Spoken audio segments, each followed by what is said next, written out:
It's uh, almost gone. I'm about Yeah. ready for a new one. Yeah, Yeah, yeah. I am. Monday morning meme madness. That's what I look forward to every week.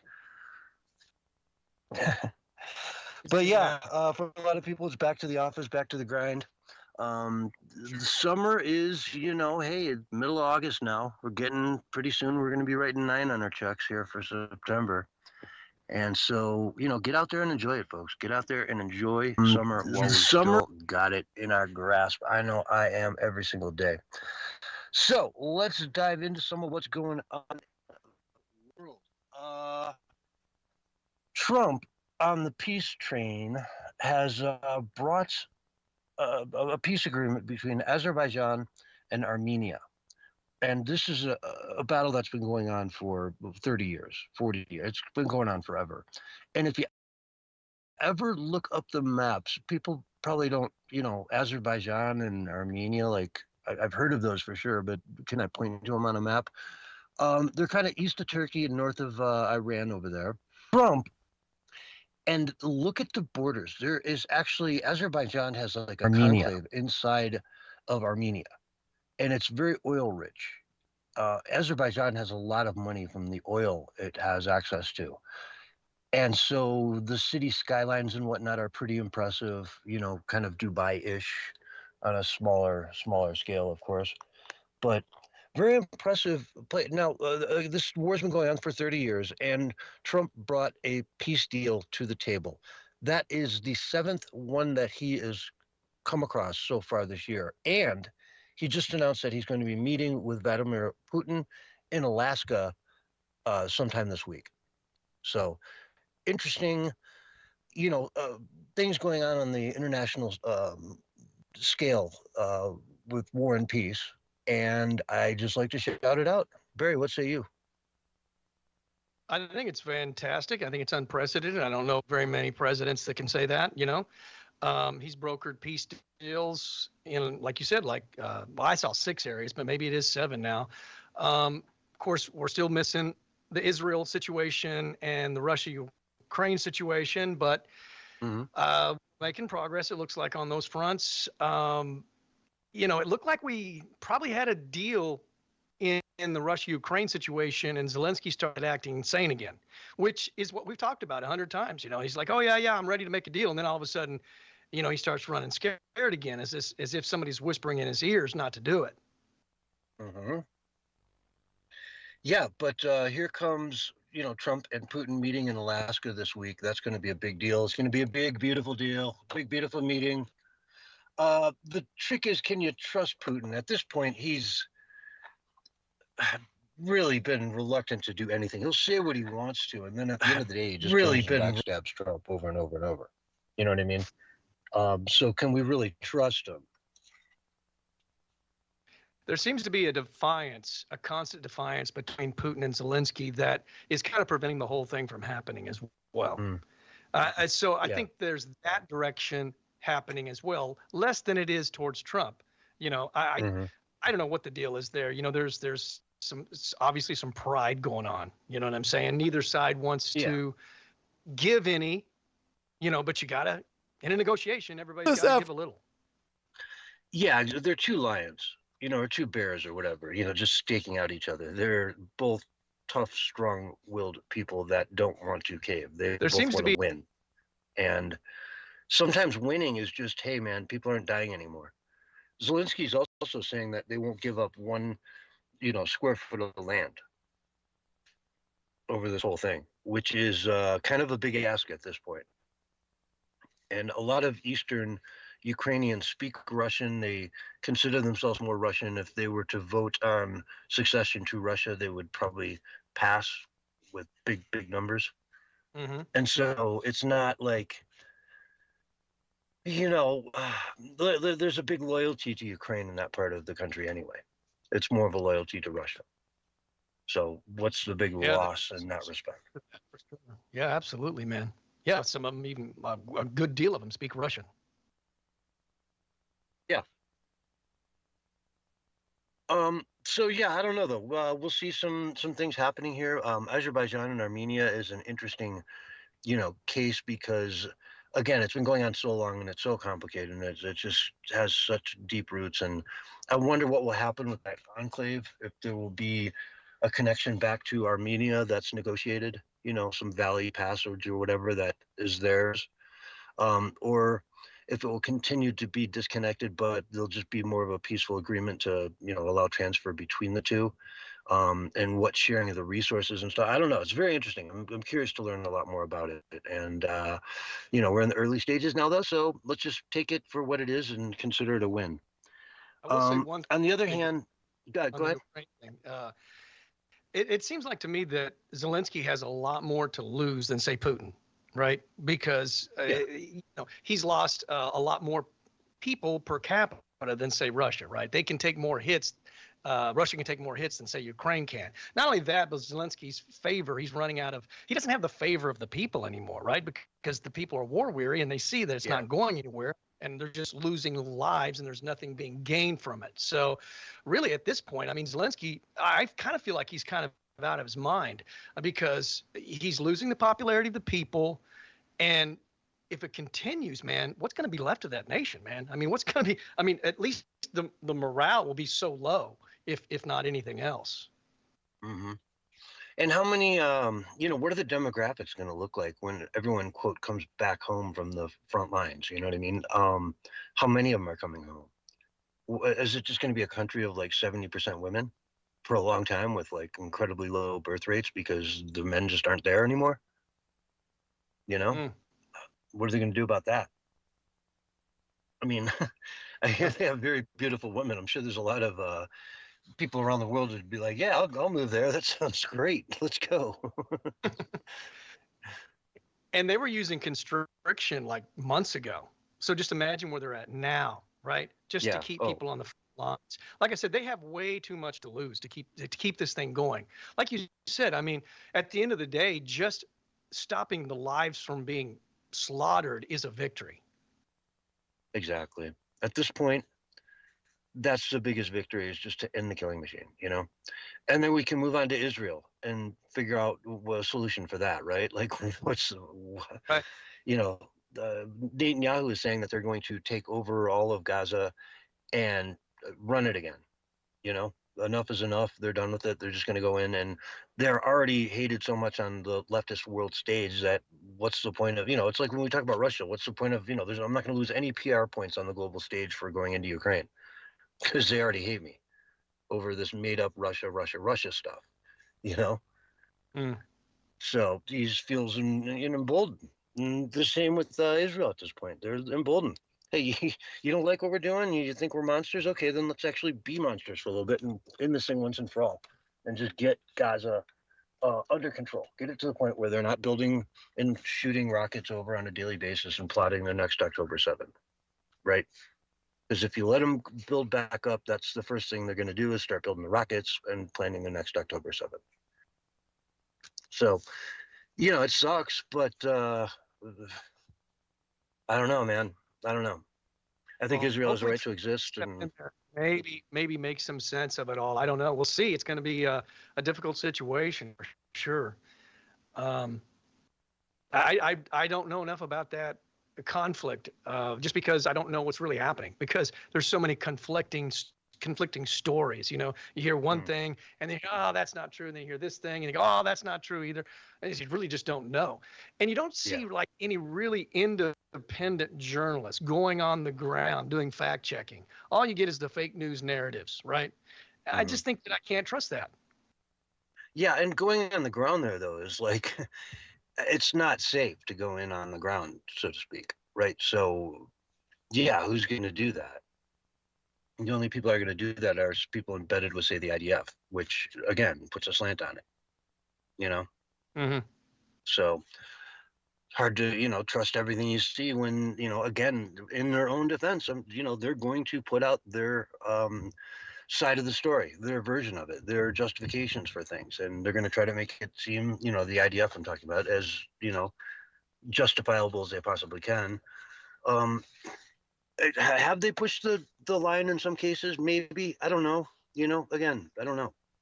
There's so much fake news out there. There's so much fake news, especially around this, that it's just really hard to discern what's real and what's not, you know? For real. I agree with you. 100%. Yeah. But, the fog of war, right? That's what they call it, the fog of war. Oh, yeah, for sure. Mm-hmm. Let's go to this one here. Scott Jennings on CNN talking about, again, Trump keeping his military options open, fighting terrorist drug cartels in Mexico. President has, I think, for many years expressed the idea that we should be thinking of using the military to fight this war against these, I believe they're terrorist organizations. As Jim said, I mean, so many hundreds of thousands of Americans have died. We've had an invasion of illegal immigration, and we've also had an invasion of drugs. Are we going to hurt somebody's feelings? I mean, I'm a little more worried about the hurt feelings of the American families who've lost all these hundreds of thousands of people to this fentanyl and other terrible drugs. Now, to the point about diplomatic relations, what would be best is if Mexico would work with the United States to help take these people out as quickly and as fast as possible. It's not good for them to be warehousing these people and doing nothing about it. And it's not good for us to have it coming into the country. So could there be a situation where we work together to take these people out? That would be a good thing. So you're saying that the Mexican government hasn't been trying to fight the drug cartels for 15 years? Trying and failing? You're saying that failing. We haven't been working with them for 15 years? It's a failure. Go talk to any American family who's been to a funeral over this. Yeah, but isn't Trump the master of giving you the wrong answers to the right questions? Like, we have a problem with our cooperation with Mexico, so let's just trash our cooperation with Mexico. Should we just do what we're doing for another 50 years? Well, do we think that's another Scott Jennings straw man? You're a straw man. It's just like... Oh, God. They've been fighting it for 50 years. You think we're just going to go in and fix it? Yeah, we could go in and fix it. Exactly. Right? Trump's proven that many times over. Mm-hmm. Yeah, we didn't need a new law. We just needed a new president. This could put us on real thin ice, of course, with Mexico. It shouldn't, because, it's cartels operating in their country that are destroying Americans' lives, but they probably will scream bloody murder if Trump tries to do anything militarily in Mexico, borders. At the same time, I remember having Brent Hamachek on a while back from Human Events, who he should be on Wednesday, by the way, this week. And we were talking about Mexico, and he said, man, if the Taliban was set up across the border in Tijuana and they were running the government there, they would almost be better neighbors. Mexico couldn't be worse neighbors. They were running those trains up from Central America up to the Texas border, right? The death trains, whatever they were called. And straight up, processing these people through their country. Here you go, America, have at it. Here's another 50,000 people. The drug cartels, you name it. It goes on and on and on. They are a horrible neighbor. Yeah. Well, isn't the leader over there kind of like trying to Trump-proof Mexico? It's a woman, isn't it? Sheinbaum. I don't know what the person's name is. I thought it was a woman. Yeah, is it a woman? It's a woman. Yeah, her name is Sheinbaum. Okay. Yeah. Nice Mexican girl. And she's like kind of wants to Trump-proof everything. But think about it, man. I mean, Scott brought up a great point. He said it could be terrorism. And think about it. Our government will label one person dying an act of terrorism, right? But as he was talking, you're talking about 100,000 deaths from fentanyl just like every year. If that's not an act of terrorism, I don't know what is. But yet our government will label something a terrorist act over, I don't know, one killing or 5 or 6 people, but 100,000's not.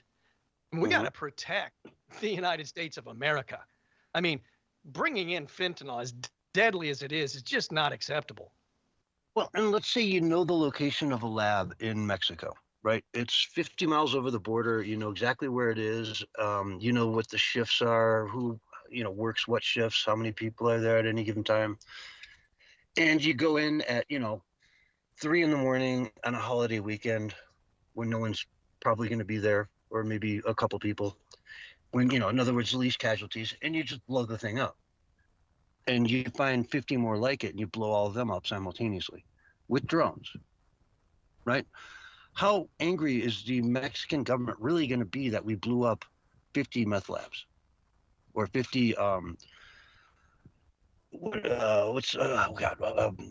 fentanyl labs? I guess that all depends on if the cartels are working with the government or not. Mm-hmm. Yeah, would that be seen though? Like, let's say we had a giant meth or fentanyl lab. Yeah, in the city of Detroit somewhere, right? And Canada was sick and tired of all this drugs coming into Ontario, so they just went over, bombed it one night with a drone, and then, the next morning we find out that a giant drug lab was bombed by Canada overnight. Would we be pissed? I wouldn't be that pissed. Well, I think in the eye of the Mexicans, they would be overjoyed because, they feel threatened by these gang members. Yeah. So it's very territorial as well, from my understanding. Like, these gangs sort of own territories, and sometimes, from what I've heard, they work in coordination, within local governments and authorities, so they kind of get a free pass, so to speak. So there's corruption involved in it as well. So maybe in the mainstream media over there or the government, they might frown on it, but the public, I would imagine, would be excited that their kids aren't going to be, threatened with drugs that might kill them, or being raped, being trafficked, or whatever. Oh, yeah, exactly. The people would rejoice, but yet the government would be ticked off. And, what tyrannical people these are, right? It's, well, again, if Canada had to go into Detroit to blow up a meth lab, it would be because our government is just so inept that they can't take care of it themselves. So Canada just says, hey, man, this thing is a national threat to our security. We're taking it out. Sorry. And we'd all say thank you because, yeah, our government sucks. Right? Bingo. Right? So that's kind of, I think, the way they would look at it. 100%. And I think that's kind of Trump's main complaint, is they're not pulling their weight. They're not doing their job. For whatever reason, corruption, or maybe they just don't have the power or the resources or the money to do it, or maybe they're just doing it despite Trump, in defiance of Trump. There's probably a lot at play there. Yeah, spite is a powerful thing, man. Trump derangement syndrome, you can never underestimate it. People will do bloody awful things in the name of Trump derangement syndrome. Ain't that the truth? In fact, I mean, if you want to, we can come back for the second hour and talk about just all the horrible things that were done in the name of Trump derangement syndrome over the last decade. Yeah, I think we could do a 5-part series over, 5 2-hour shows. Yeah, and it just continues still today. I mean, it hasn't ended, right? I would imagine that even after Trump is gone, there'll still be Trump derangement syndrome. Like, just the mention of his name. I bet they'll impeach him in the year 2029. Why not? 2030. They'll impeach him after he's dead, probably. Try to. They might. Yeah. The power. Yeah. Try to, destroy his library, his presidential library, all that kind of stuff. Right. Yeah. Because, boy, that's a library I'd go see. Yeah. When someone says, hey, there's a president. Arkansas, and it was not very impressive. And we went, it was a church group thing, and we took the kids and everything. And I remember one of the other youth sponsors there, an adult, she was reading one of the things, and it was talking about Bill Clinton ushering in the New World Order and all this kind of stuff. And she's reading that, and she goes, is that what I think it means, the New World Order? And I said, yeah, it's exactly what it means. And she was like, well, I don't like it. I was like, no kidding, man. That's what I've been talking about for, 20 years, dismantling the New World Order so we can live freely and peacefully and, not in tyranny. And, it's just going to shrink and shrink over time. The rest of the world is not going in the direction of freedoms. They're all losing their freedoms very quickly. And it's just a sad shame, Ground, but the rest of the world is is going backwards, it seems like, in many places, right? Yeah. That's kind of disheartening because, and I do know that Trump is affecting other nations positively, right? But man, the globalists, the leftist globalist Democrats, they are relentless, man. Like I've said, they will use their foothold strategy to continue to press forward because they believe at some point in time that the pendulum will swing back in their favor. So they want to be prepared And that's why they're moving forward with AI as well, right? Because they need that AI system to enslave us all. Well, it's like, here's this story out of Canada that is just incredible. Jeff Evely is the first Canadian to receive a $28,000 ticket under a new law that was passed up in Nova Scotia. Mm-hmm. It's illegal to walk in the forest. What? He walked into the forest, walked back out, and they gave him a $28,000, $872.50 fine. Because what would the process be for him to be able to go to the forest? Well, it's fire season. Okay, so you can't go into the forest if it's, you could burn it down. That's ridiculous, man. Oh man, you guys missed In out Canada. on Rizzo's show last night when he did a whole 30 minutes about that at least. Oh my God, it was crazy. Yeah, they had people out there sneezing, and it would start fires in the middle of the Nova Scotia woods and that, and then they had people going around with hypodermic needles injecting trees, so that the trees can't get COVID.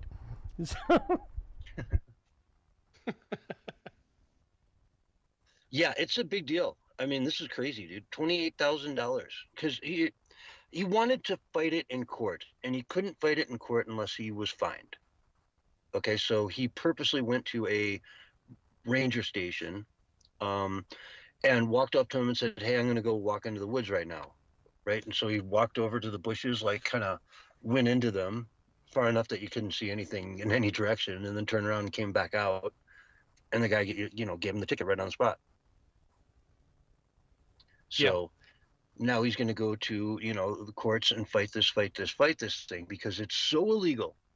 It's so crazy. You can't go in the forest. It's summertime in Canada. You're 1 August, man. This is it. Right? You get 3 months of summer at most up there. 2 months. It's Nova Scotia. It's really far north. It's on the Atlantic. It gets, it takes a pounding out there. And you can't go in the forest. You got to be kidding me. Barry, how? You have lockdown scenario, man, right? Doesn't it? And think, too, I mean, there's been so many scientific studies. But hold on, that's not all. Legislation there has allowed Bigfoot, Nogopogo, and other cryptid animals to go roaming free through the woods and that without masks. Well, good for them, man. I'm glad that Bigfoot at least has some freedom. CS? No, it's just that time of year. It's a summer. It's brutally cold up there all winter, and you just get this one window to really just go enjoy life. And the one thing that's great about living up there is you've got the forest. You got a trail right out your back door that you can walk out, and in 200 yards, you might as well be 2 miles from home. You know what I mean? You're out there. You can unwind. You can take that 2 mile walk or jog through the woods on your favorite trail, and that's the beauty of life in that part of the country. Absolutely. They're talking about fishing. You can't fish. Yeah, because when you cast that pole out, it might somehow cause a fire. It could hit the water and spark. I think so. I'm convinced. Yeah, right. It's a new phenomenon. It's COVID all over again. It is, man. And it does remind me a little bit about and I'm not saying this is their end game, but it would result in demoralization to a degree because look, it's a proven fact scientifically. There's been multiple studies that show that being out in nature is great for your mental disposition. I mean, it's even good for your health, right? So to take that away, I mean, it really plays on your mental disposition, make you more agitated, more angry. And of course, then you go, oh, well, I can't go on my nature walk, so maybe I need to go see my doctor and he can give me some drug. And then before you know it, you're on pharmaceutical, and then you're on a totally different path that's not leading to a good place. Yeah. Or fishing, man. Fishing is like a national religion in Canada. That's what they do. There's about millions and millions of lakes, and if you live out on, you can't fish. Are you kidding me? It's just beyond, like you say, demoralization. And by the way, when we said that the lockdowns would come back again, we always said that they would come back in the form of protecting the environment. And that's exactly what this is. It's an attempt to try to protect, Canada from wildfires. Everything about the globalist, leftist agenda is, as I've said before, to take away from us, but it's also restrict, restrict, restrict. That's what it's all about. So that you have nothing you can barely do, right? Except for live in a overpolluted city with a 1.5 million or more people, right? They like that. But they don't want you getting out in nature. They don't want you being self-empowered. They don't want you fishing. They don't want you hunting. They don't want you doing, building your own garden, having your own food, or they don't even want you collecting your own rainwater. I mean, these people are insane control freaks. Yeah, they are. And it's frightening to see it actually working. I mean, this is a big chunk of Canada here. Newfoundland, Nova Scotia. They're gonna get away with it. They're gonna do it. They're gonna fine people crazy amounts of money. You're in debt to the government forever because you took a walk in the forest. And how about your neighbors calling you in? Hey, I just saw my neighbor walk into the woods. She was going for a walk. They probably give reward money to people that snitch. That's what they did during COVID. There's $28,000 flying around here. Why not? I'm just saying. I mean, remember they were paying people to snitch on their neighbors if they were breaking shamdemic protocol. Yeah. Imagine that, man. Imagine that you would pick up the phone and say, my neighbor of the last 20 years, I just saw her put on her hiking boots and go out her back door into the woods. It's so dystopian. To take her down. Imagine that. Take her down. Wow. She went for a walk, man. Get her. She doesn't care about Canada. Kind of like they took down the people that weren't wearing their masks, tackled them, injured them, hurt them. But this is just going outside. This is just going for a walk, man. You're not going to catch the forest on fire by walking around. I mean, if you're wearing golf shoes, a gateway, right? They could check you, see if you had anything that was, matches or a lighter or something that could start a fire. And then if you checked out, I mean, that would still be a little bit tyrannical, right? But it would at least be, somewhat acceptable because you could still then go into the forest, right? Yeah, I mean, I like to take a walk in the forest with my golf shoes. And yeah, they spark a little bit when I hit rocks and stuff. But other than that, they're really good. They're great for hiking. Well, you could just get the plastic spikes and you'd be all right. No. I don't do plastic. Steel. I'm a golf snob, bro. I don't do plastic spikes. Okay, well, let me give you a golfer's clap right here. But no, it's like you say, it's just to demoralize people. Demoralize you. Look what they're doing in England, man. People are going out into the streets now. They're starting to get really ticked off because it keeps happening. Kids keep getting molested and raped and groomed. Kids 12 years old, man, were abducted for days on end.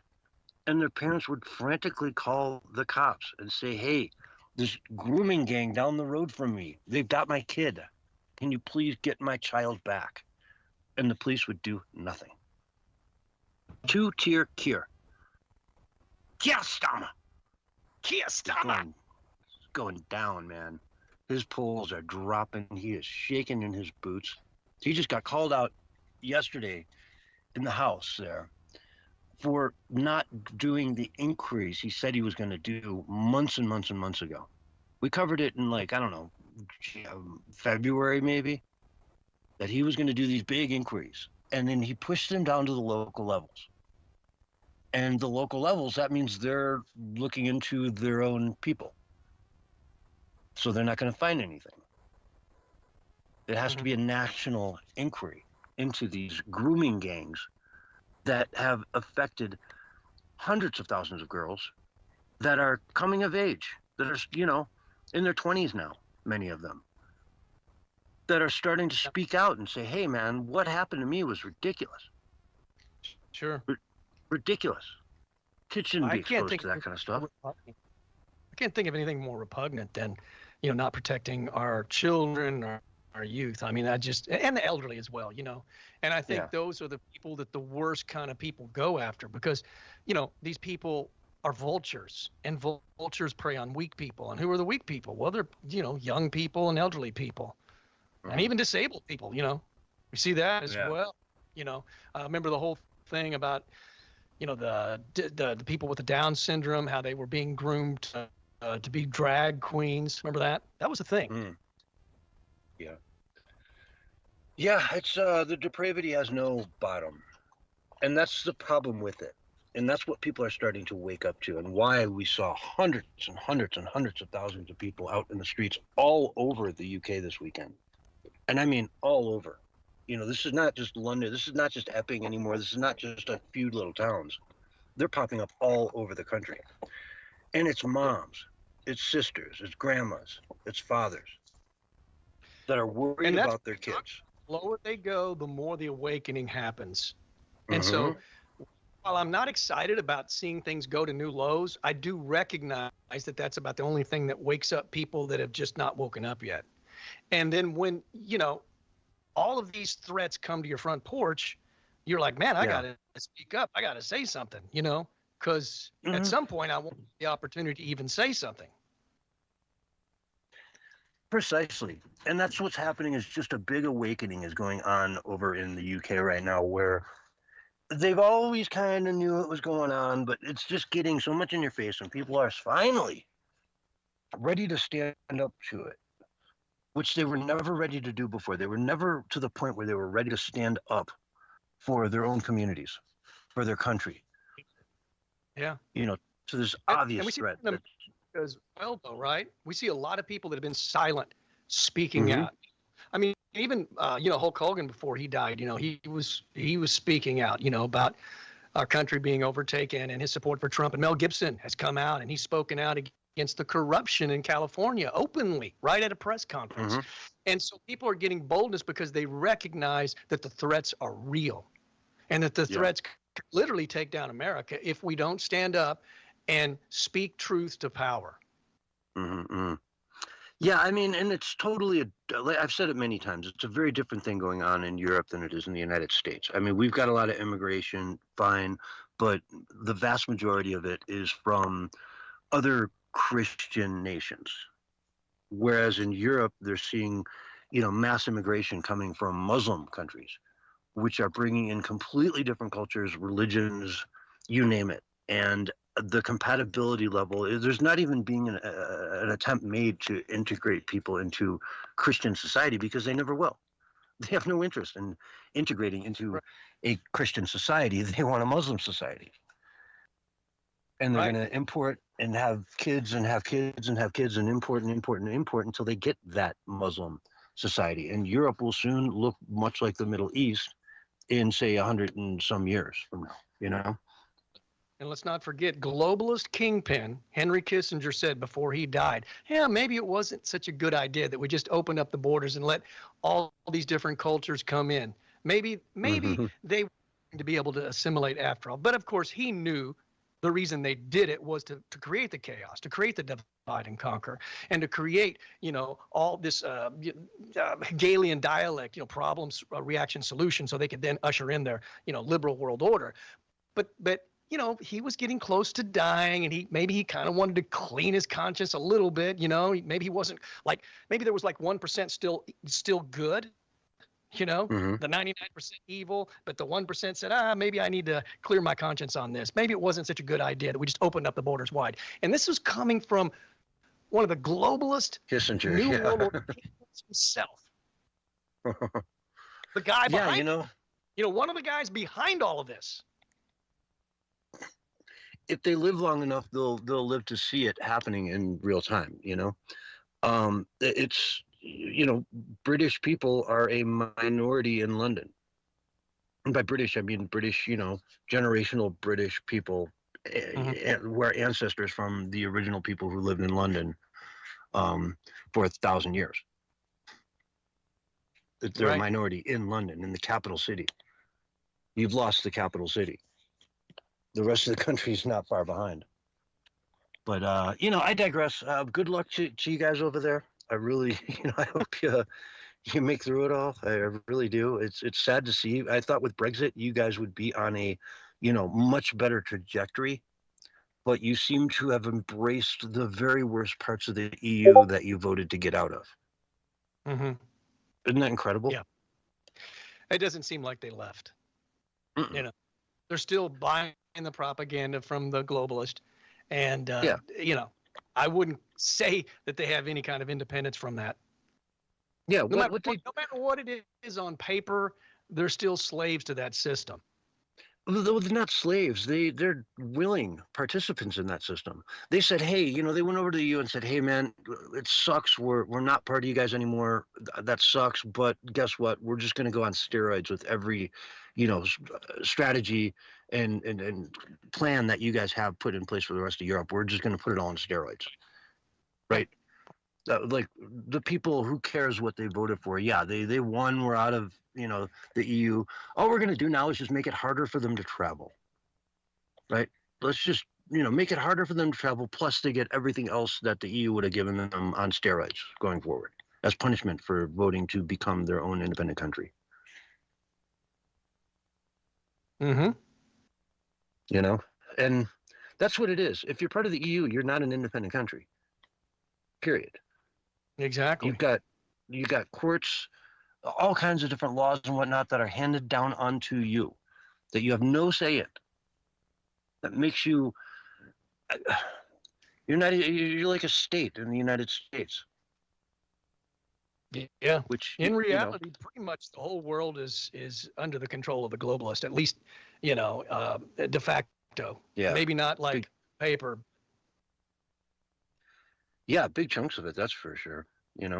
I mean, there's places that seem to like sort of avoid a lot of the nonsense, but not many of them. And, I mean, gosh, look at like, Down Under in Australia. They were like one of the biggest offenders of it all.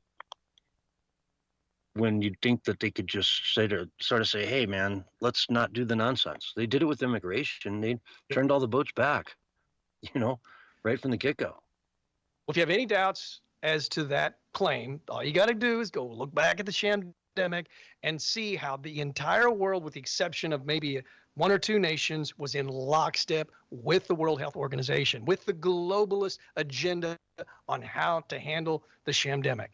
Nations had very little say to do with it. Very little say to do with it. Even in America, we followed the marching orders of the World Health Organization. And then all the social media did the same as well. YouTube even would deny the CDC's information if it went against the World Health Organization's information. They would block you. They would censor you because it had higher authority than our nation's CDC. Most of the time, the CDC and the World Health Organization would work in tandem and they were in agreement. On occasion, when they weren't, they would side with the WHO. YouTube would. I mean, all this stuff is documented, folks. I mean, they already have great power over the world already. That's why, you hear Trump talking about maybe getting us out of the United Nations, maybe, pulling out of all this stuff and getting out of all these global things, right? And just declaring our independence. That doesn't mean that we can't work with other nations. It just means that we're not submissive to them. Oh, yeah. And we've got trade deals now that are just bangers. I mean, we are really sitting in a beautiful position going forward because of the work that Donald Trump has done on trade all over the world. Get us out of the UN. We don't need it. We're going to make a lot of money, and a lot of other countries are going to be along for the ride. Except maybe not the BRICS. We'll see about that. But folks, we got to take a break. We'll be right back after this. All right, we're on radio break. All right, yeah, very good. Yeah, it's I am the Han, sir.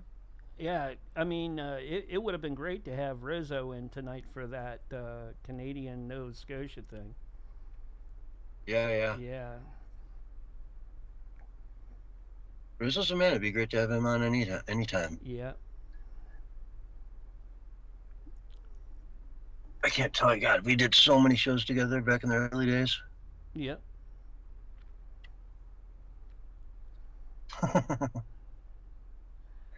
Oh, he has a whole thing about Brampton and all the, oh boy, it gets crazy sometimes when you listen to him. But it was really funny when he was showing the clips about the people going around in the forest and that with hypodermic needles, giving tree shots. This one will be good till the booster comes out. One guy was saying, and the other one. Yeah, gotta get that booster 3 months later. Yeah. When you get the spike protein in the syrup too. And you have to stay 2 meters away from unvaccinated trees.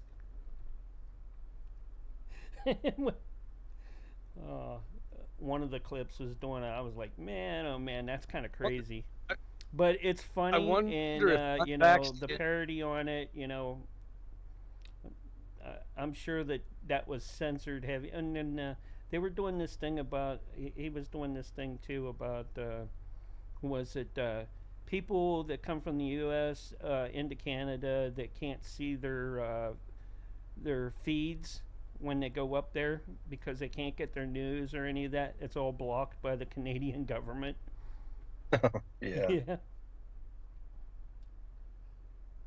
Gosh. You think the unvaxxed tree syrup is worth money though? Sort of like unvaxxed blood.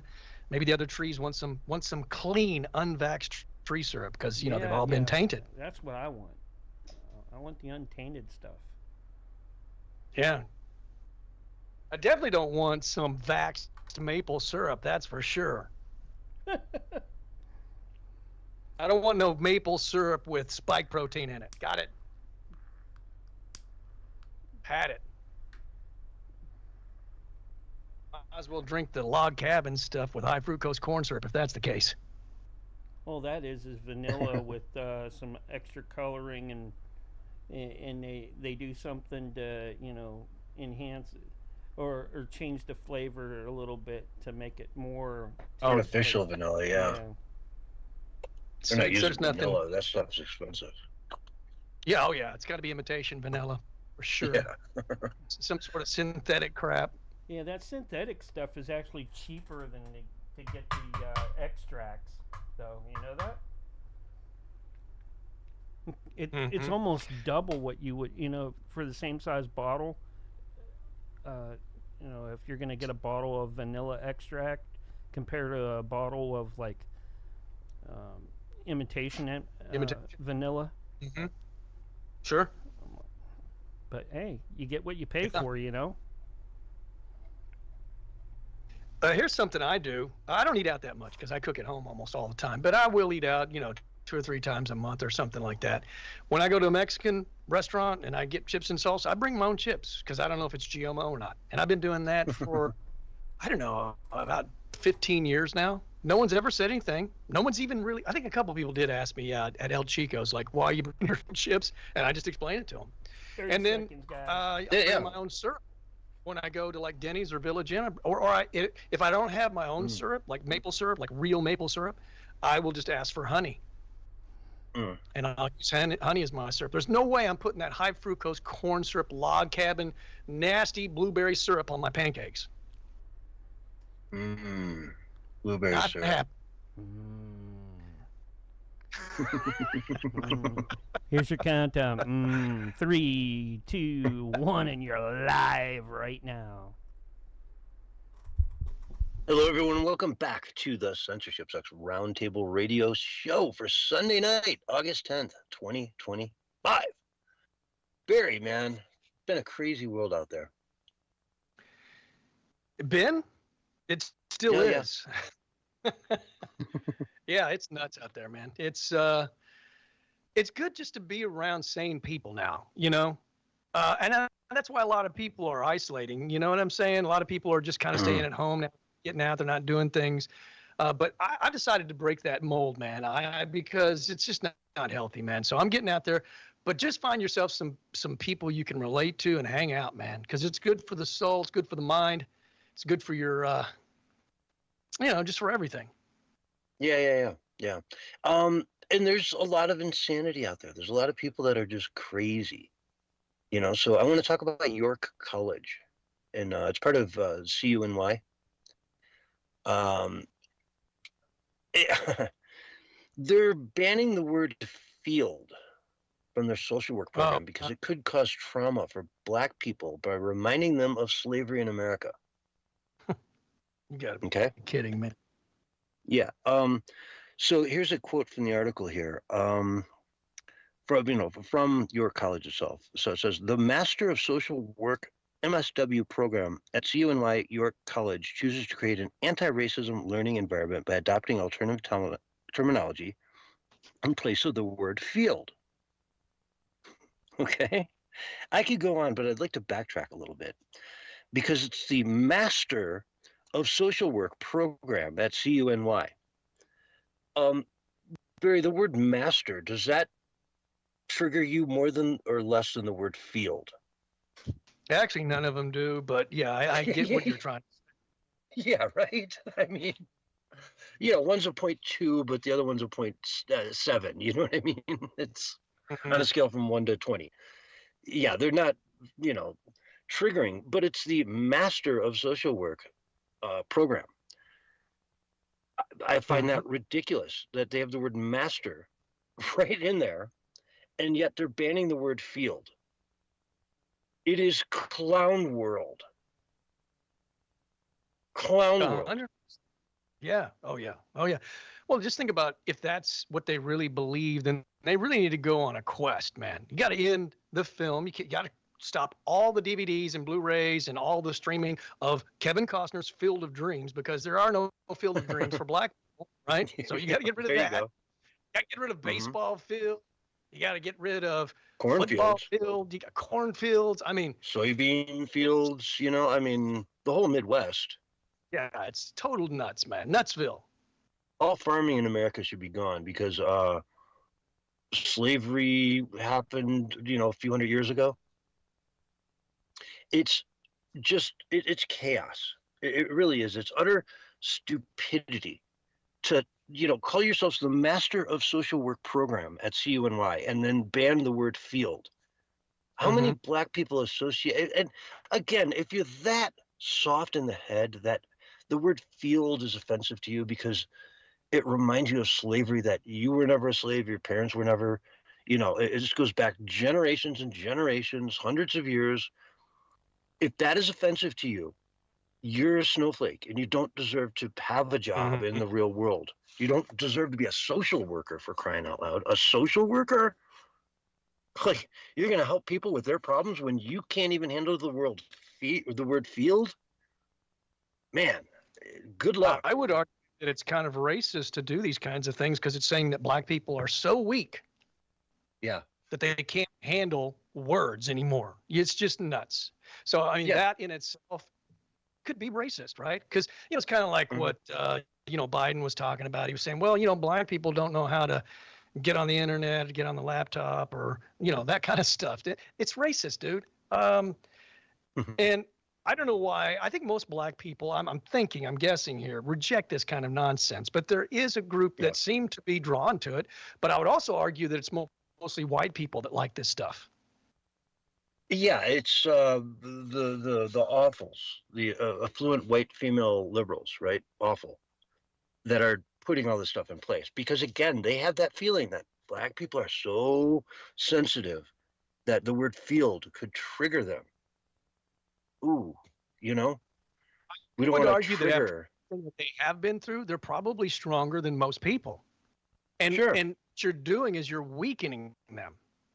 Well, it's the bigotry of low expectations, Exactly. It's really just that, and it really kind of ticks me off because it's so asinine in its thought process, right? The Master of Social Work program. Master. They find the word master there, no problem, but field. Field, in other words, like doing field work. Yeah. Which, field work is just a type of work. It's a common expression across a dozen different industries to do field work. It means just going out and rolling up your sleeves and getting in there. Oh, yikes, man. It's one of those things that just kind of ticks you off when you start thinking about how all this stuff comes together, These people are insane. It's amazing how they can coordinate things and make it actually happen. That's what I find shocking, because wokeness is slowly dying out, right?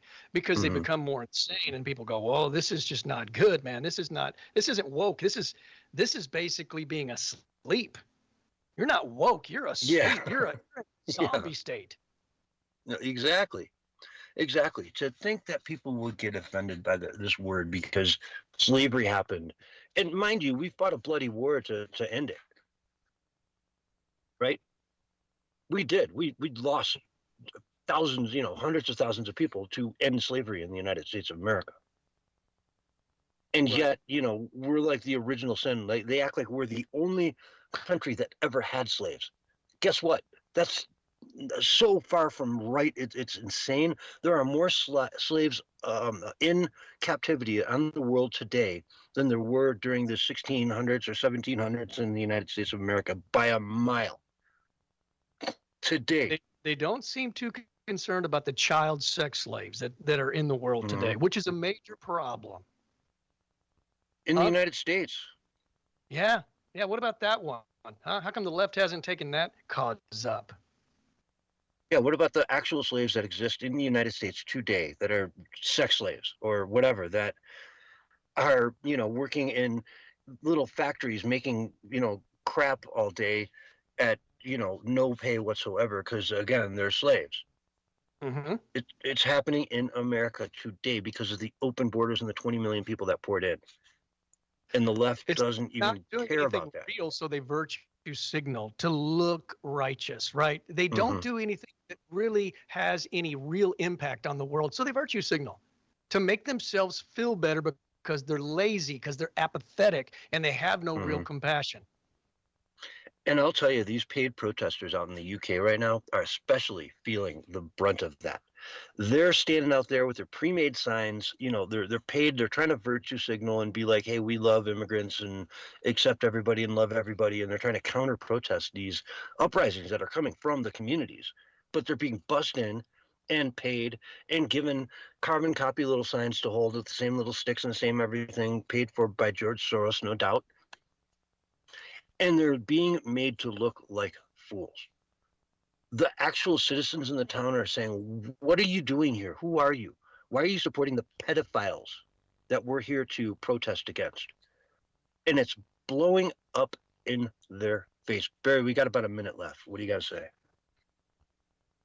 I would just say, I just hope that people realize that just because we've turned the tide and we've got good things happening, don't think for a moment that the enemy is sleeping, because they're not. This is going to be a long-term battle that we have to be engaged in. So don't drop your guard down. Keep fighting for freedom. Keep fighting for free speech. Keep fighting for the populist movement. Keep fighting for prosperity, because these people, the globalists who are in control, they want to strip us of our prosperity and make us dependent upon the state. That way they can control and micromanage us. We can never go that direction. We've got to stand for freedom.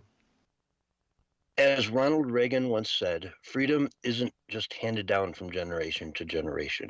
It must be fought for and protected over and over and over again through time. And that's just what we're seeing today, the same pattern that is unfolded over centuries, where people want freedom and other people don't want them to have that freedom. They want control. It's the same battle that's been going on since the Roman days, since before that. So on that note, folks, we're going to wrap up hour one right here. But don't worry, hour two of the Censorship Sucks Roundtable radio show is coming at you right after this message.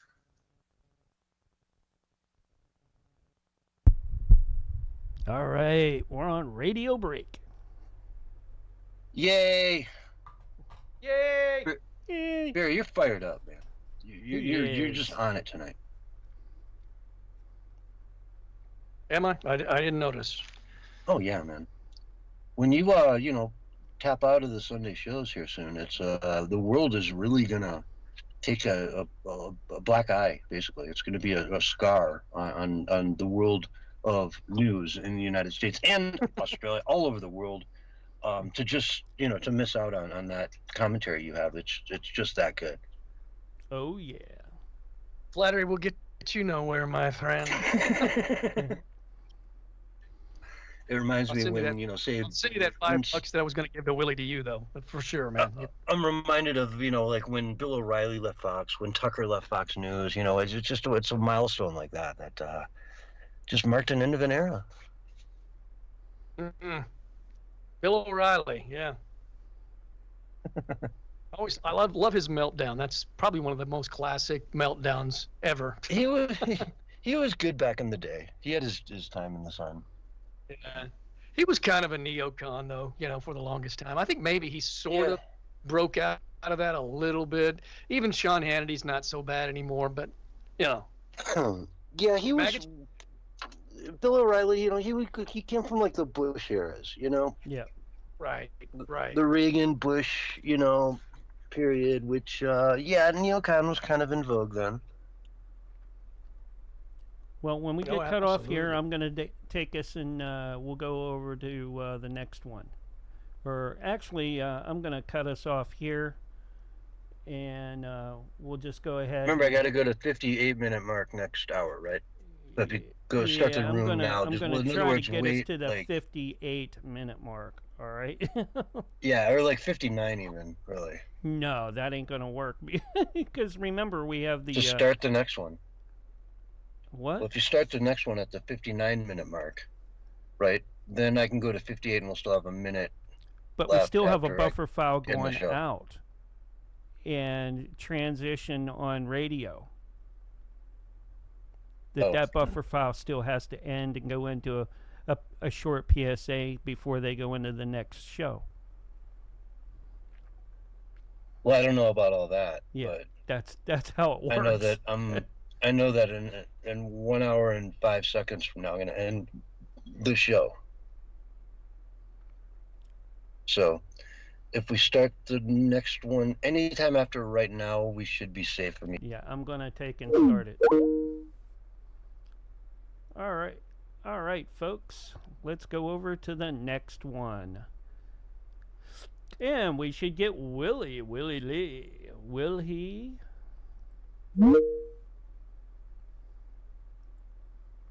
Let me see here. We'll get our...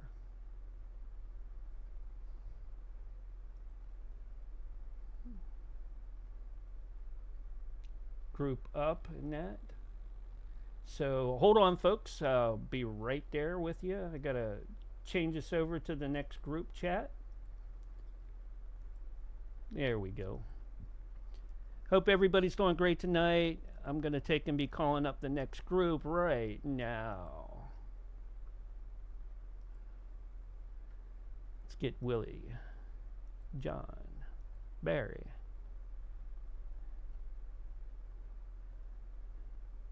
And no motivation. Hey, there you go. Hey, Willie, how you doing? Hi, man. Look out. Willie's in the house with Barry. Willie's in the house. I that bullhorn Barry, man. He trying to sound like one of them robots. Doggone. I am Willie's alter ego. Yeah, you sound like something out of a movie, man. Hey, Revenge of the Robots. Invasion of the Robots. Hey. There you go. Hey, man. Hey, Willie, what'd you do to Yotivation? You scared her off or something? Yeah, no, hey, I don't know. Y'all probably wasn't paying her enough money or something, man.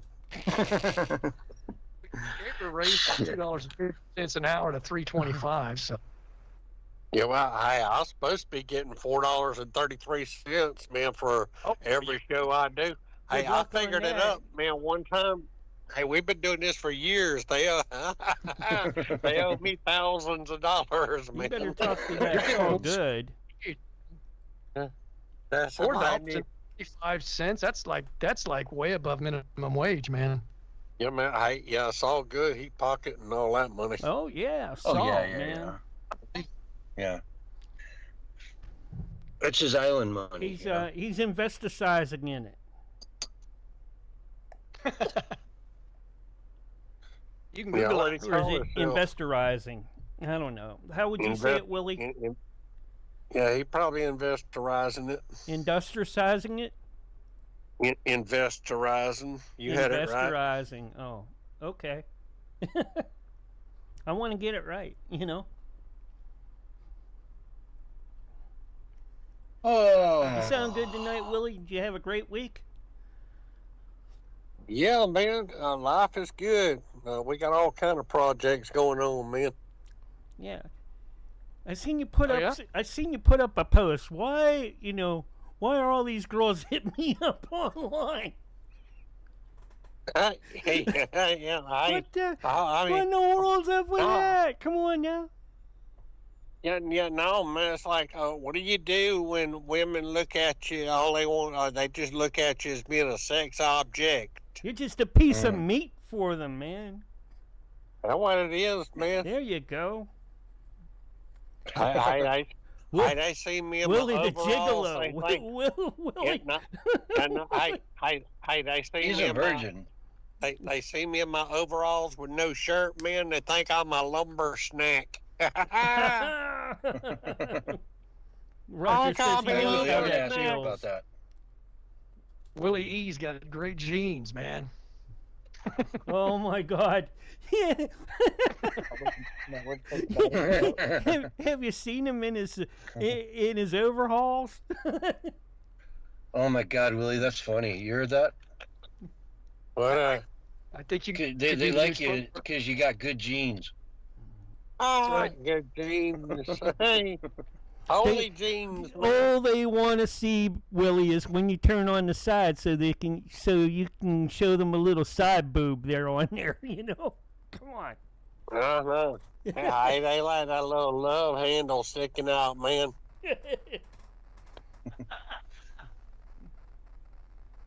What's a pinot, man? I saw a sweet pinot come up here the other day.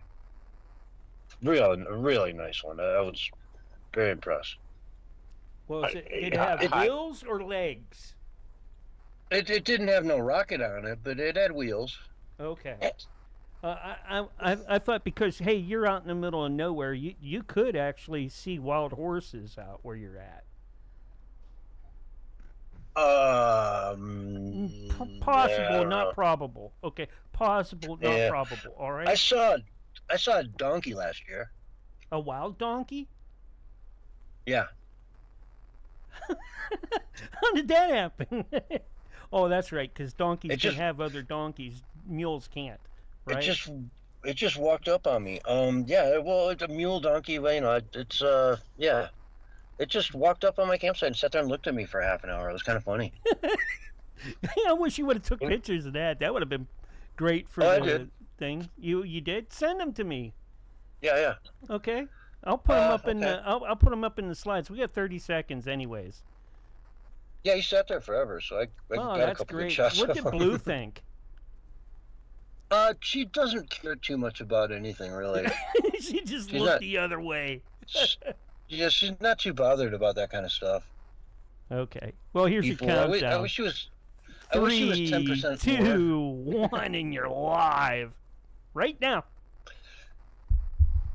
Hello, everyone, and welcome to Hour 2 of the Censorship Sucks Roundtable radio show for Sunday night edition. And let's dive right into it. If you're a longtime fan of the show, you know that I always bring in Bullhorn Barry during this segment. So, Barry, how you doing? Doing good, man. Yeah. Excited to hear Willie's deals, man. See what kind of... I mean, he's always up to something. Well, you've got a compost that you put together in your backyard, right? You're now composting? And so you have a bit of a worm farm yourself. You're kind of, into the same thing. So let's just talk about your worm farm. Okay. Yeah. You're composting now, right? Oh yeah, of course, man. I'm taking all the leftover food and just coffee grinds, just getting that compost going, man. Mm-hmm. And it's also sort of a fly farm, isn't it? I mean, flies are good protein. Oh yeah, man. Yeah, Because we can't rely on real food. Yeah, no. Well, it's thinking green. It's thinking towards the future and having, a sustainable future where, yeah, it may have seemed weird to do so in the past, but if you can compost all of your, food waste, have the flies swarm in, and then contain them all, they die, they dry up. Now you got flour. Now you got all kinds of good, healthy soil to grow more kale in next year. Oh yeah, and fly burgers are delicious with cheese, man. So, yeah, that's all excellent news, and we look forward to hearing the progress of how your composting hill is doing in your backyard over the next, say, year or 2 years. Hey, y'all boring, man. Hey, look at y'all about to bore. Y'all boring. No, I just watched 3 of them, man. They just left. Hey, for y'all out there, Radio Land don't know. Hey, look at him. Hey, he making fun of me. Hey, my name is Willie Lee. Hey, man, I run Willie's Worm Farm down in Waldo, Florida, and Willie's Cricket Emporium up in Sandy Run, South Carolina, man. Hey, look at him. I sell worm hot dogs and tea jugs, too. Hey, he was just funning with me. That's what he was doing, man. Hey, he know that when he brings in Willie. Hey, I got things going on, though, man. Hey, how y'all doing tonight? Come on. Yeah, I was funning with you, Willie, because I know you take your time very sacred on this show. Yeah. Right? And so, we wanted to kind of burn through a couple minutes just for fun. Yeah. Hey, I want to know how y'all doing. Come on. Well, that's a long story, man. How am I doing, gosh? All right, I got to start, I guess, with last Monday, right? I don't After care. the show. I really don't. Well, I had a really good day. Hey, Bullhorn Barry. It kind of dragged along in the afternoon a little bit because it was a hot afternoon. And, I was trying to keep cool. So I took a towel and got it wet and put it over my head. And I kept getting it wet and put it over my head. It worked really good to keep, cool on a hot day. Hey, Bullhorn Barry, where that Bullhorn Barry? Hey, y'all got Bullhorn Barry? Hey, y'all look at him out there in Radio Land, man. Hey, Bullhorn Barry, he is the life of the show, man. Bullhorn Barry, he's the smart one, I'm telling you, man. He's smart. Hey, look at him. Hey, I'm starting me a new club, man. Hey, and what I want to do, I want to make up membership cards, and I want to make up T-shirts and coffee cups and ink pens and stuff, man. Hey, Bullhorn Barry, he's been investing in some of my my side stuff that I do, man. Hey, here's a note. Hey, Bullhorn Barry, look at him. We gonna make what they call a shower peer club, man. Hey, and everybody gonna be proud, and they gonna tell everybody that it's okay to pee in the shower. Hey, that's a thing, man. Hey, I'll read up on. God. Hey, how many? What is the percentage of people out there that actually pee in the It's called shower? athlete's foot, Willie. It's called athlete's foot. It's when you stand in your own pee and you get a disease on your foot and makes all the skin look all weird and stuff. You don't pee in the shower. Don't pee in the shower. Hey, it's sterile, man. Look at it. Just goes right down the drain. No, it's pee. We're going to call it the SPC. SPC is the Shower Peer Club. Hey, and Bullhorn Barry, hey, for one small donation of just $10.33, man, hey, you can send it to my website. Hey, all y'all out there in Radio Land, hey, I get a lot of mail too, man, to my website. Hey, people send me all kind of stuff and pictures and. All right, Willie, where can people find your website? Hey, y'all pay attention, man. It's WillieLeeV@gmail.com, man. Hey, that's where I sell pictures of my feet, and I sell pictures. That's an email. Willie, you just gave an email address. Where's your website? Hey, that's my website, man. Hey, it's where people contact me for questions and stuff like that. Hey, it's an email. That's your email address. Yeah, no, hey, if It's you not a want to website, be, it's an email. you, A website is when you go onto the internet and you look at a website. yeah, but hey, that's what it is, man. Hey, anybody out there in Radio Land that wants to be a member of the SPC, hey, y'all can send $10.33, and we'll send you a laminated card, man. Hey, but then there's gonna be 25. I think it's $25. Hold on a minute. All right, Willie, you yeah, are one short step away. See, this is how society collapses.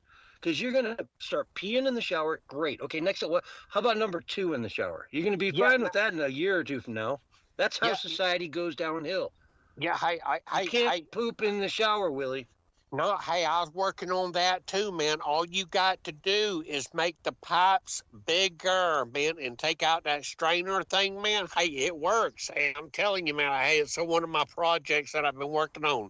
Hey, man, you do it all, man, all in one. So, hey, you drop a ring in the shower, and it's just going to go down the bottom. It's just gone forever. Willie, there's a reason why there's strains on drains. You know, we want to be able to, like, if I drop a necklace or something, I want to be able to catch it down there and pull it back out.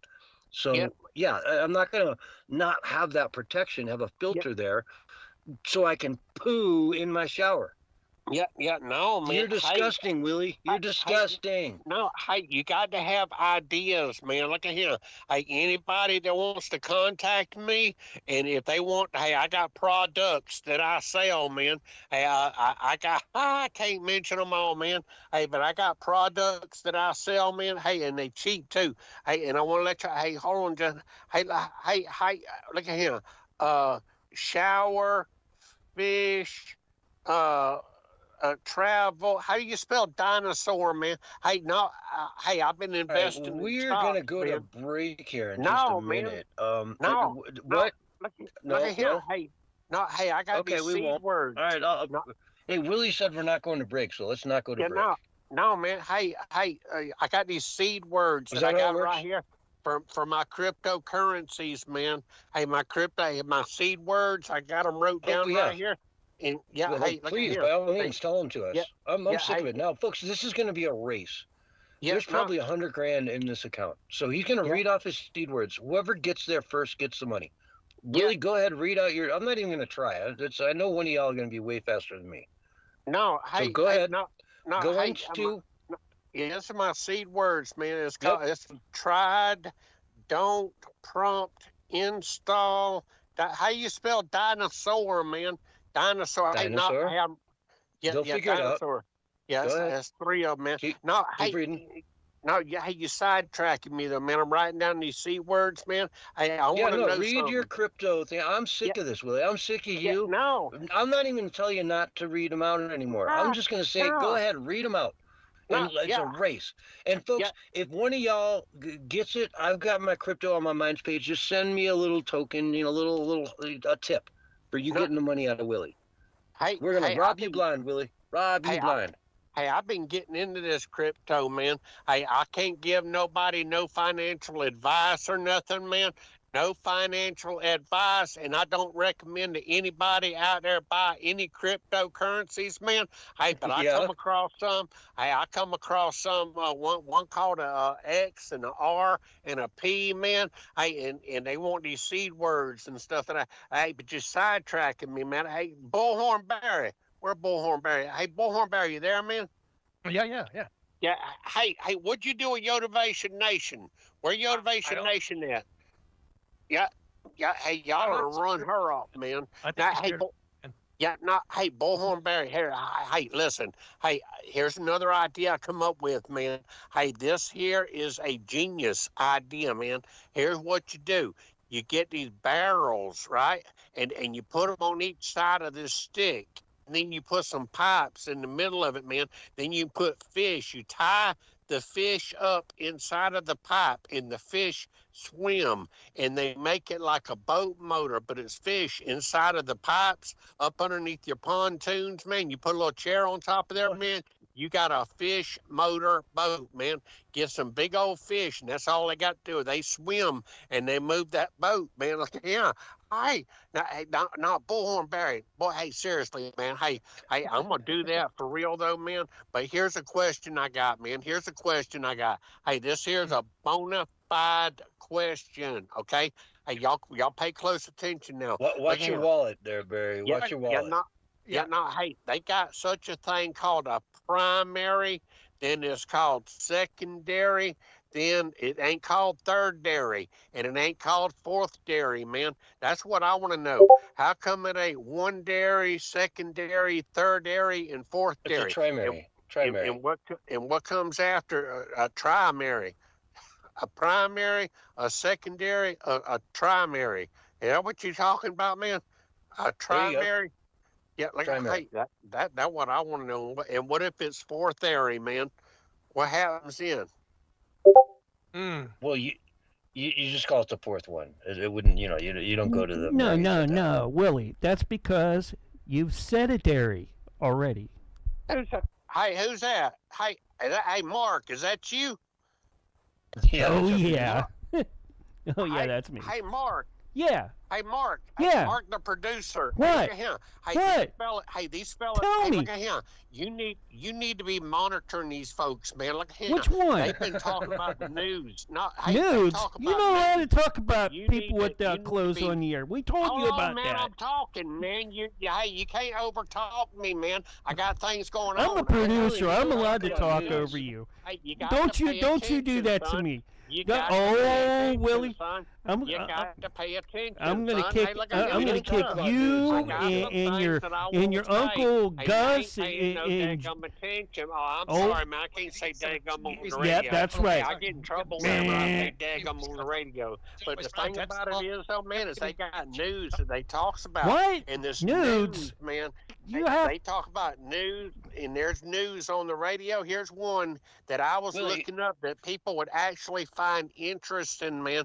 This here is interesting. You can't do news on the radio, Willie. What you talking about, Willie? Flies into a tourist's mouth in Arizona, man. A bat flies into a tourist's mouth. Yeah. Hey, look it up. Looking at the bats. That sucks. Did you know? You heard about what happened to her, right? They ended up going to the hospital, man, and they charged them $20,000. Hey, he can't make it up, man. They charged him $20,000 because he had a little cut in his mouth or something or another, and they had to give him rabies treatment and all this other kind of stuff, man. I tell you, it ain't funny. It ain't funny, but walk in there under those terms and get a $20,000 bill. Yeah, man. Where it's not like you were, walking into the Four Seasons Hotel and said, "Give me your penthouse." You're just going into a hospital because you got bit by a damn bat in your mouth. Can you imagine, though, man? A bat. And they said they didn't know if it was a wing or the head or what flew in their mouth, man. But can you imagine a bat flying in somebody? Can you imagine a bat in your mouth, man? If only Ozzy was still alive to hear about that, right, Willie? Yeah, come on. Now. Hey, I'll tell you what. I'll tell you what happens, Willie. I'll tell you, with a loud mouth like yours, Willie, you're gonna get a bat in your mouth before anybody else here. No, man. You got a loud mouth. No, Aunt Mama Lou's gonna come with the frying pan. That's for sure. Yeah. Hey, spiders is a big problem, man. I get spiders. They crawl in my mouth all the time at nighttime, man, and I get these little roach bugs, man. Hey, y'all know I milk. Hey, y'all look it up, man. Googleize it. Cockroach milk. Hey, I raise cockroaches for cockroach milk, and sometimes them cockroaches, man, hey, they get loose and they get in your ear and they get in your nose and they get in your mouth and all kind of other stuff, man. Hey, hey, Aunt Mama Lou's on vacation too, man. Aunt Mama Lou really ain't on vacation. Aunt Mama Lou doing time. Aunt Mama Lou, Hey, She what is she not doing time. yeah. Hey, she is, man. Hey, one of her sisters got caught doing dog scams, man. Hey, they sell these dogs on the internet, and people pay them for the dogs, but then they don't never give the people their dogs. Hey, and Aunt Mama Lou didn't do it. It was one of her 23 sisters that done it. Hey, but they got Aunt Mama Lou. Calling her an accomplice. Hey, you know, Aunt Mama Lou does all kind of scamming and all kind of stuff, being try to make a little bit of extra money. But hey, that's what she doing time right. Hey, she's been accused. CS, hold on here, Willie.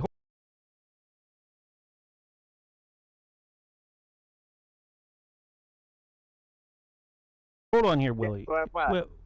CS, didn't we talk to him about not being allowed to talk about Aunt Mama Lou like that on the air? When she's not here, it's kind of a scummy thing to do. For sure. You know, it's low life.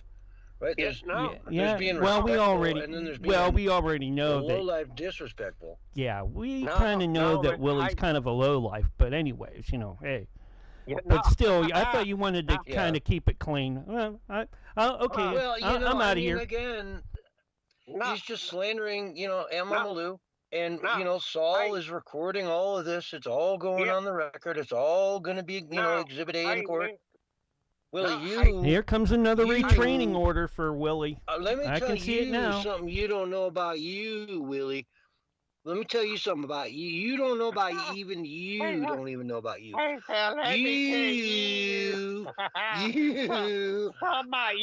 are no good. Crap talking.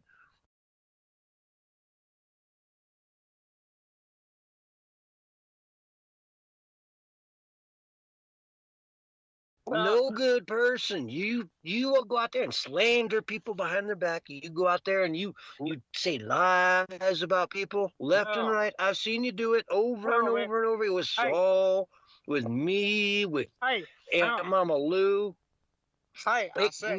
He even tries to dig up dirt on me. Come on now, by bringing in his cousins and uncles and sisters and all the other family members that really aren't real. I said it was alleged, and it was an accusation.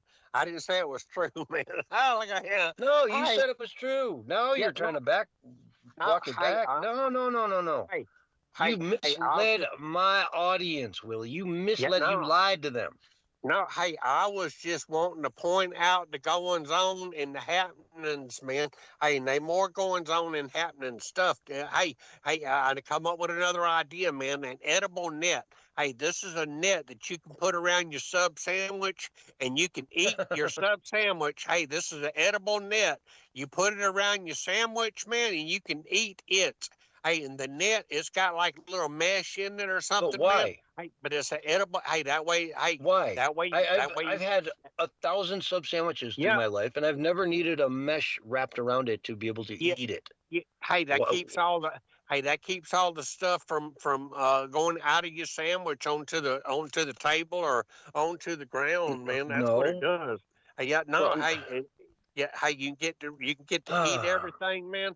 Hey, you talking about good ideas, man? That's a good idea. Hey, what do you make the mesh out of, Willie? What are you making the mesh out of? Is it like cricket flour? Cricket flour, yes, sir. Yeah, exactly. That's disgusting. Cricket flour, and worm hide. Worm hides. Worm hides and cricket flour, man. Hey, I am doing this. Does anyone out there want their sub sandwich wrapped in cricket hides, or I'm sorry, worm hides and cricket flour? No, nobody wants that. Well, nobody asked for that. No, Barry, would you eat that? It sounds like it would be crunchy and yet chewy at the same time. I think I like it. Yeah. Hey, it's spicy too, man. Hey, you put them little peppercorn flakes and stuff on it, man. Hey, that's some good eating. Hey, but look at him. Hey, we can't be talking about long and drawn out. I got other things going on, man. Look at him. Hey, well, you know, Willie, you got a minute left before the break, so go ahead, take the full minute and say what you got to say. I got other ideas, man. Hey, and I want to talk about flat Earth too, man. Hey, because I got I got it proved. Irrefutable. 100%. Yeah, that word. Hey, 100% that the Earth is flat, man. Flat Earth. I'm telling you. Hey, but not. Hey, look, a kangaroo collecting golf balls. Hey, I have trained kangaroos. No, I ain't gonna lie. Hey, I have trained kangaroos to go out on the golf course, man, and collect golf balls, man. They do. Hey, they go out there on the golf course and they pick up the Well, balls. the golf range is where these things would shine, you know? Yeah, man. Hey, and look at hey, people try to hit they try to hit the kangaroos with the golf balls. They make a game out of it, man. These kangaroos, hey, they hop around out there. Well, you got to put little armor over them, you know? Yeah, hey, anyway, folks, we're all out of time. On that note, we're going to take a break. This is the Censorship Section Roundtable radio show. We'll be right back after these messages. Flat Earth, man. Hey, look at him. I ain't done. Yeah, you are. We're on radio break. Oh, my God, that was hilarious. You saw me laughing so hard. Yeah. The kangaroo at the golf range. Kangaroo golfing. Oh my God! Yeah, he collects the balls on the golf course. Yeah, plastic armor around its body so it can't get hit. What? No. Oh my God, that's crazy. No. Hey, the next thing the kangaroo was going to do, another application for the kangaroo, was to go around at WNB games and collect all the women's toys off the floor that keep throwing to them. Wow. You want to bring him back for that? I almost brought that up when you were talking about the Bitcoin stuff, you know, the cryptos. Because they were throwing those dildos out there because of some shitcoin they were trying to promote.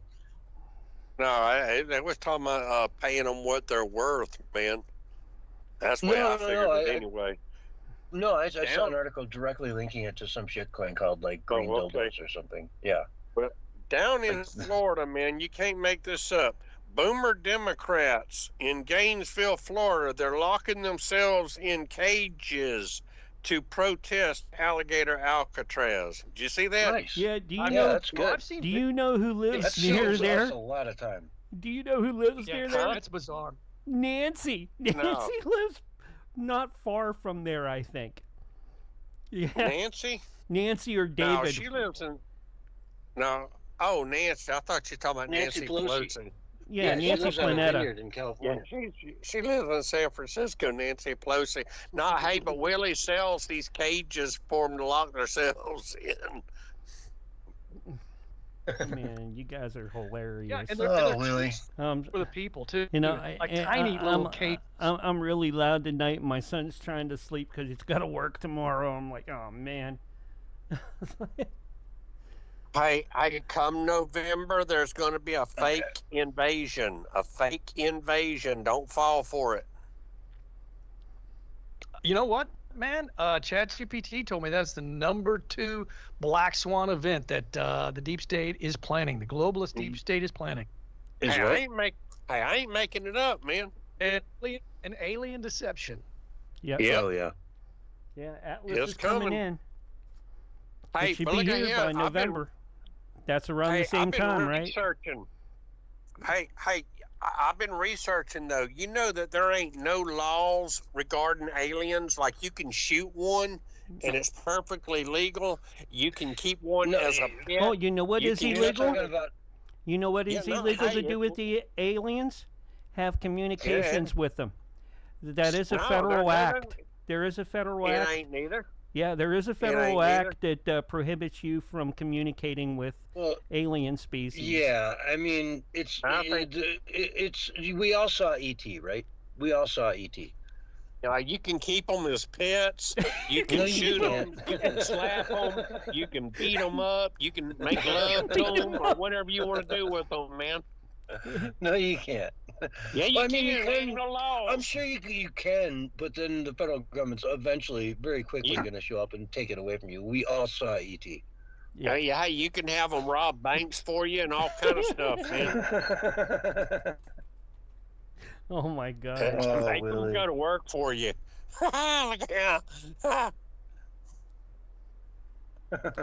Anyways. All right, we're gonna get a countdown here soon, Willie. No, we're coming up on the 30-second mark. God right bless now. you, man. God bless you. Yeah. All right, love you guys, man. We'll talk at you a little bit later. Yeah. Yeah. Take care. God bless your soul, man. Yeah. Bless your soul. You're trying real hard, and we're all real impressed. Yeah. Oh yeah. He was giving 100% tonight, man. Oh my God. Yeah. No. Here's your countdown: 5, 4, 3, 2, 1, and you're live right now. Hello, everyone, and welcome back to hour 2 of the Censorship Sucks Roundtable Radio Show for Sunday night, August. Where are we at? 10th here, August 10th, 2025. Summer's flying by. We're having fun. Did you see the Sea of Galilee turn red this month due to a algae infection there? Right? Oh, really? I did not hear about that. That's interesting. Yeah, isn't it? I mean, the Sea of Galilee. If I'm not mistaken, that's where Jesus walked on water, right? I think so. Yeah.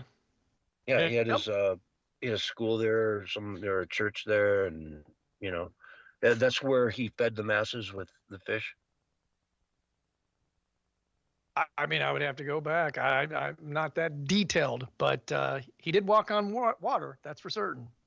Yeah, the pilgrimage to, man, I watched a really fascinating documentary a couple weeks ago about Mark Twain's journey to Israel. Okay, so he was a journalist for some magazine, or I'm sorry, newspaper on the insane, and they paid him to go on a trip over to all through Europe and then to Israel and then back, right? And it was a fascinating story. He just was like, wow, the poverty, these are the most beautiful ruins in the world, going through Italy, and just saying, but the people live in abject poverty. It's just sad. Everything was like fairy tale, but then when you looked under the surface, right? He went to Jerusalem, and he noted that it was really small. It was the walled city, right? And he said it would take you about an hour to walk all the way around the wall, at a good pace. And just a lot of shocking things.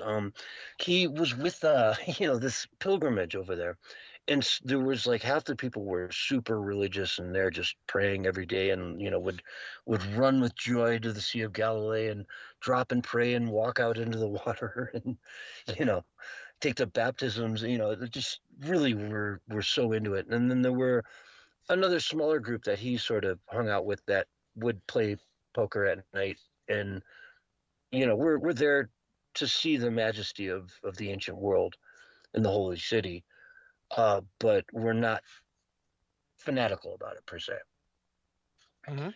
And so he wrote actually one of his best books that I really want to read is a nonfiction one. It's all of his articles, put together that he wrote for that, magazine, or I'm sorry, that newspaper in San Francisco that are all strung together. Then he wrote a separate book where he just took them out of newspaper form and strung it all together in his own words, so to speak.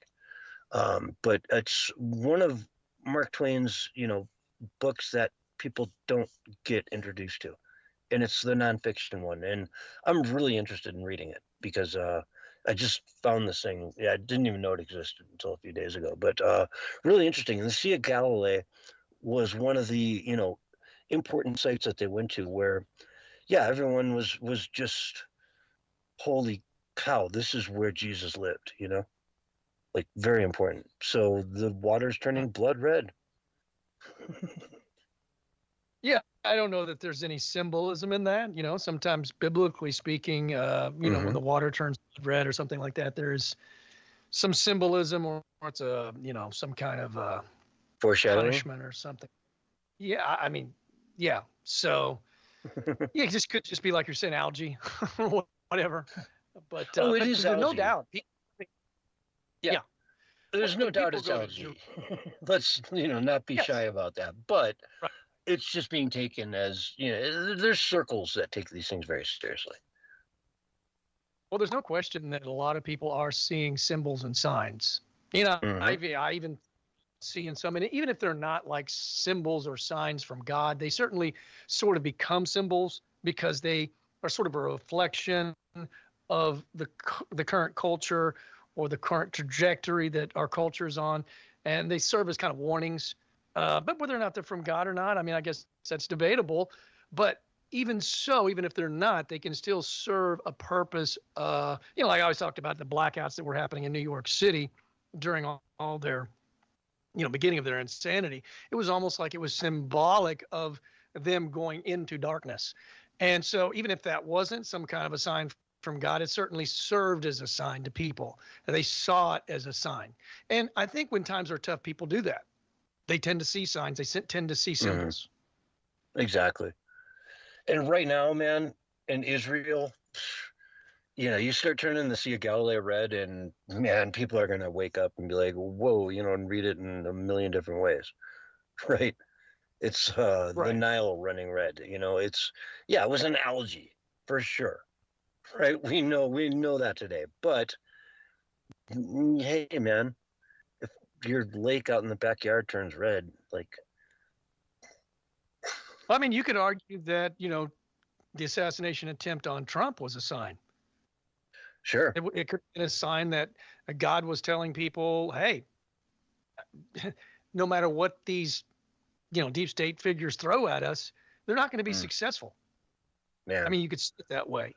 And personally, I kind of do see it as a sign, but that's just me personally. I'm not certainly trying to convince anybody of that, but I even predicted it, as you well know, and we talked about that on the air, that they would try to take him out, but that they would fail. And then I made a second prediction that there would be another attempt on his life, but they would stop it before it ever happened. And that happened exactly.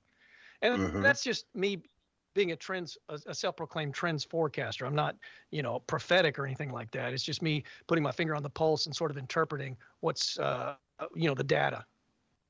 Yeah, and let's talk about why they're so afraid of Trump. Because he's doing 3 things right now that are really, really, really significant. Okay. One is he's ordering a new census.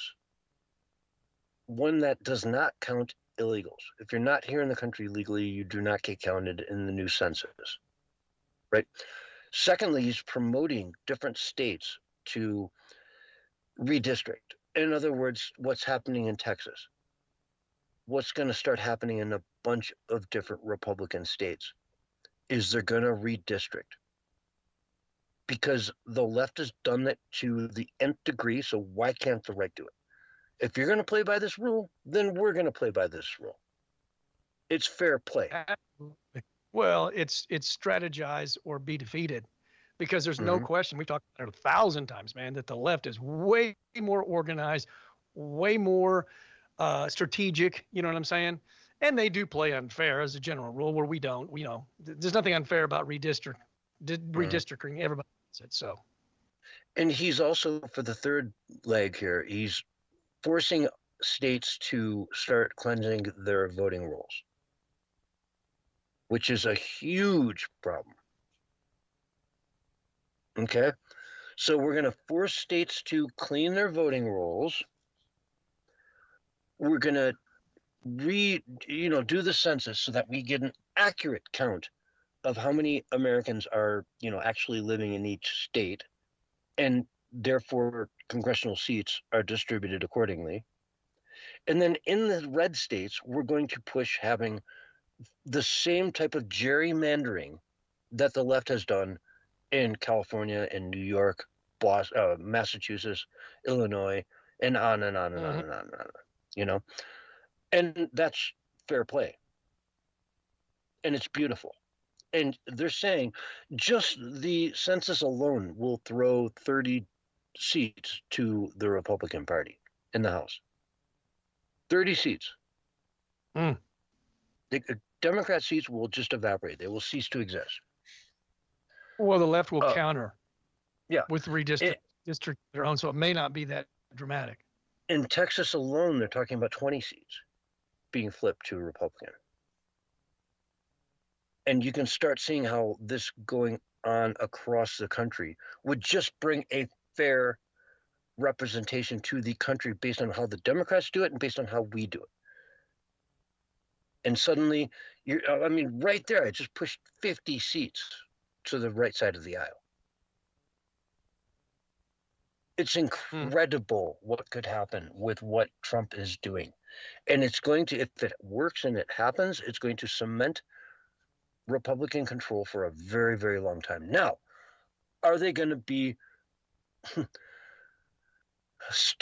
good stewards of that power, or are they going to abuse it? It depends on whether or not we go back to what we talked about earlier, Barry, the technocrat, like the neocons, exactly. Neocons versus MAGA. It's going to be a fight. Rhino, whatever you call it. Yeah. Yeah. Rhino versus MAGA. What say you, buddy? What say you?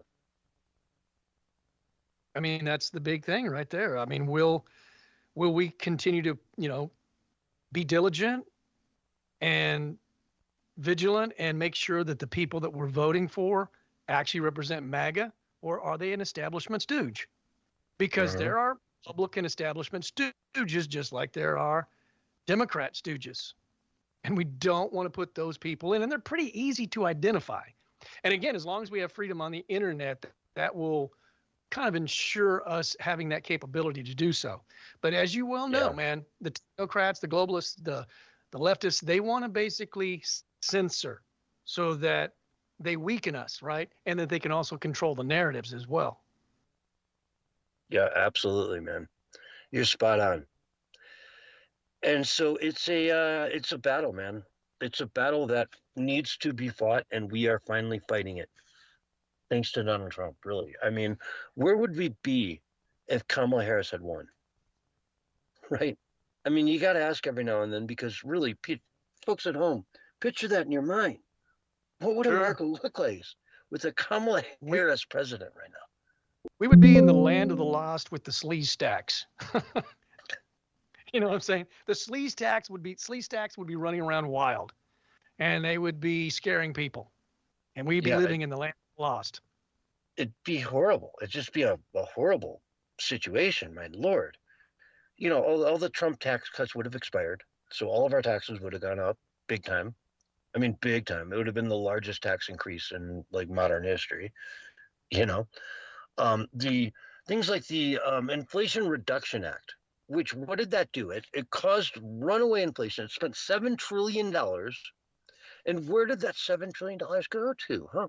Who got really, really rich during all that? Like Bezos, they shut down every mom and pop store in the country. And then Amazon just got fat rich. It's unbelievable that they can say that they're for the American people when they do policies like that. It's just unfathomable, and it's disgusting, and it really just it takes you off. I've just got one question though, really. Does the Democrats, or do the Democrats actually have a populist movement, a real populist movement?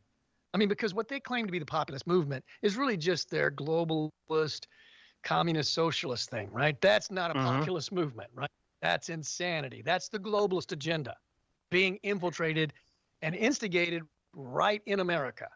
Do they even have populist candidates? Name one. I can't think of, because if you're a populist Democrat, you see you don't even stand a chance to win, so you just go over to the Republican side like Tulsi Gabbard or RFK Jr. Real populists don't even stand a chance in the Democrat Party. Now, they will probably bring in some presidential candidate who pose as a populist, and they'll say, like they did with Obama, who was really just a globalist stooge at the end of the day, but they posed him as if he was like constitutionalist, because he was a constitutional lawyer. Remember that? And he's going to be the guy that unites us. He's going to be the guy that, abides by the Constitution. He's going to be the guy that gives us our freedoms. And it was the complete opposite. And it's really funny, man. This is just a hysterical article here. A poll came out recently that had Pete Buttigieg as the top-ranking Democratic candidate, right? Pete Buttigieg. Weak. And Bill Maher had on Dr. Phil and Stephen A. Smith, and I wish I could play the clip because there's too much profanity. But it turns out in that poll there was a sub poll among black people. His support was 0.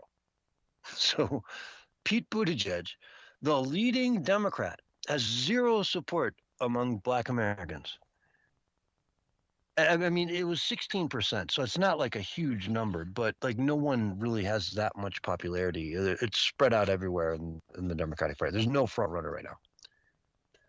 But 0% among black people. That's amazing to me.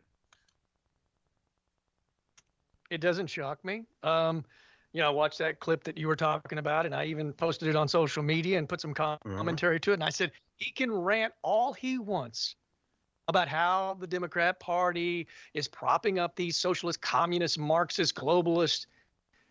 And it's not going to change a thing because they don't have any populist people running. And if they are running, they're going to be shut down immediately, just like they did with Tulsi Gabbard. When Tulsi Gabbard was running for the president, I told Democrats, I said they will never allow her to win, even though after the first debate, she was the #1 searched name because she just nailed it that first debate. And then they started attacking her. I said they will never let her win because she's anti-corrupt establishment. And then I had some Democrats tell me, well, that's awful negative of you to say that. I said, no, it's not negative at all. I'm actually very optimistic. I'm pointing it out so that we can change this. So we can, if I didn't think we could change it, I wouldn't point it out. I'm trying to awaken you to how your party's been taken over. Yeah. Yeah, it's a crazy world out there, man. We just try to bring it all out to you guys so you can see what's going on from our perspective, And we talk about echo chambers, and I was thinking about this today, man. Like, am I in an echo chamber?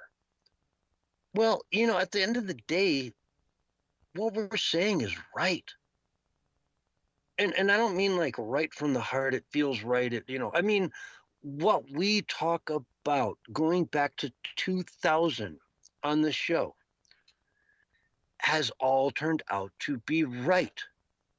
We warned about COVID. We talked about COVID and how insane it was, how the mask didn't work. And, you got to wear 5 now. And we talked about how the vaccines, these mRNA things are ridiculous. And right now we're seeing our government shut that all down because they're saying they don't work. RFK Jr. just came out the other day and said the vaccine was horrible. It didn't work. It just helped the virus change slightly, and then poof, off it went. Which is why you got the vaccine, and then you got the virus a month later. You get a slight variation, and that slight variation, the vaccine did nothing for. But you got that vaccine for that one very, very, very, very, very specific little virus that'll never probably come up and affect you again. And the spike protein, all that stuff. We've been right about all this stuff. The lawfare against Donald Trump. Russia. We called it out from the get-go. I laughed out loud. I spit milk out my nose when I read about the PP files. And for Donald Trump hiring prostitutes to pee on a bed because Obama may or may not have slept on that mattress 5 years ago in the same hotel. You got to be kidding me. It was such a ridiculous joke. Yeah. And we I know I talked to Democrats like face to face, and I said, you really don't believe this, do you? I mean, it's absurd. And I guess because they wanted to believe it, they said they believed it. And they even told me that Biden was sharp as a tack, I mean, over and over and over again. And we were talking about this when he was running, right? Before he'd even gotten the nomination, that he had cognitive problems. And I was telling Democrats, and they over and over and over defended him like he was totally fine, as if they were. You almost have to be living in a different reality, and I think a lot of Democrats do. I mean, they're trapped in some kind of a delusional, false reality, and where they just can't accept the truth, man. They live with a different set of facts. He would sniff kids.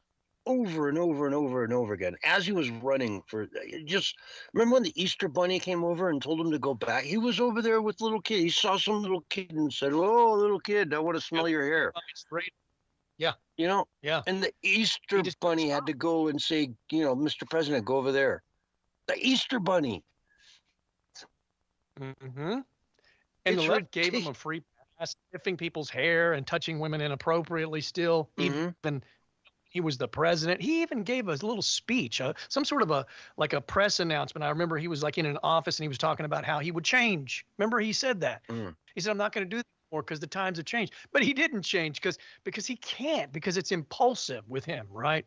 And then he went out multiple times saying how he likes children more than he likes adults, which is not a really good thing when you're being accused of possibly being a pedophile.